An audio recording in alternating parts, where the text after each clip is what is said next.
పింఛం విప్పిన నెమలికి మల్లె తొలకరి జల్లుల మేఘం మల్లె అలజడి హృదయం మాడిన కూచిపోడి రంగుల దిద్దిన బొమ్మకు మల్లె కవితలు వద్దిన పుస్తక మల్లె సంతోషంలో ముద్దుగా ఈ అమ్మాడి ఆరారు ఋతువుల అందం ఒకటిగా కలిపి వింతలు ఏడు పక్కకు జరిపే కొత్తగా పుంతలు తొక్కెను ఈ అరవిందం అమ్మమ్మో తాండవమాడే కృష్ణుడి నుండి వేణువ గానం తీయగ పండి రాధకు ప్రాణం ముప్పొంగే ఆనందం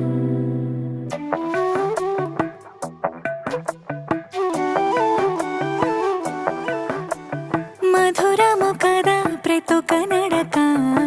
నీతో కలిసేలా తరగని కథ మనదే కనుక మనసు మురిసినిలా ఉసురేమో